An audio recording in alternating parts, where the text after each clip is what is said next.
Après la fin prématurée du contrat signé avec Cosmos, plusieurs acteurs majeurs du tennis ont promis de soutenir la Coupe Davis, dont les rencontres de qualification démarrent vendredi, mais un grand flou plane encore sur la bonne formule à adopter pour redorer le blason de la compétition. La sauce n'a pas pris. On savait tous que cela allait arriver.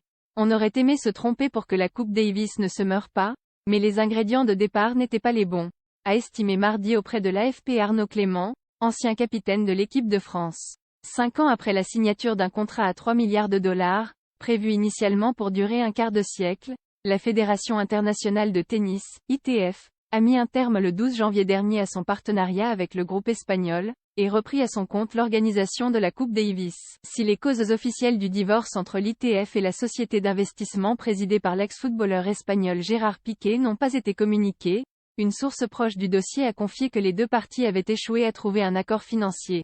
Ce contrat, c'était beaucoup de poudre aux yeux. Des promesses d'argent pour les nations et les joueurs mais, derrière, à aucun moment on n'a parlé du sportif, a regretté mercredi auprès de l'AFP le président de la Fédération française de tennis, FFT, Gilles Morton, qui a accueilli la nouvelle avec soulagement.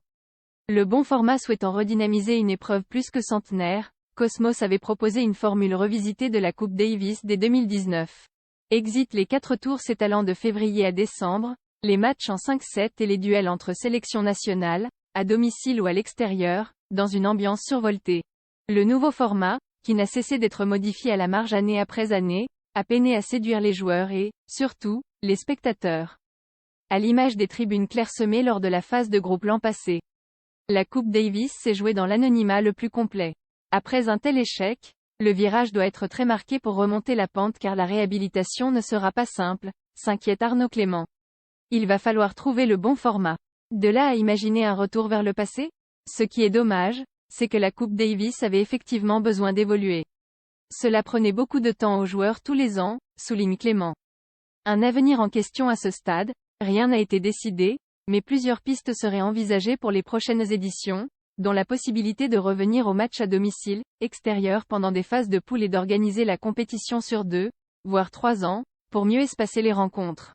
Il faut protéger l'héritage de notre sport et la Coupe Davis est l'un de ces héritages. Il va falloir se mettre autour de la table avec l'ATP et l'ITF, réfléchir à l'avenir de cette compétition. Il n'y a pas de solution miracle, mais une volonté de construire, a dit Gilles Morton. Dans le flou, la compétition par équipe pourra compter sur des soutiens de poids. Les tournois du Grand Chelem sont unis dans leur soutien à la compétition de la Coupe Davis, ont écrit les organisateurs des 4 tournois, souhaitant la voir restaurée en un événement de premier plan, dans un communiqué diffusé 2 semaines après la fin de l'aventure Cosmos. L'ITF a salué cette prise de position, se disant impatiente de mener de nouvelles conversations avec le comité du Grand Chelem. De son côté, le groupe Cosmos a indiqué avoir porté plainte devant le tribunal arbitral du sport, TA, pour rupture injustifiée du contrat. D'ici la fin de l'année, rien ne change en tout cas pour les Bleus, qui affrontent la Hongrie au meilleur des 3 matchs à Tatabánya jusqu'à samedi. En cas de victoire, les hommes de Sébastien Grosjean seront qualifiés pour une phase de groupe en septembre, avant un possible tableau final à 8 équipes en novembre à Malaga, Espagne. AFP ici Beyrouth 2 février, 2023.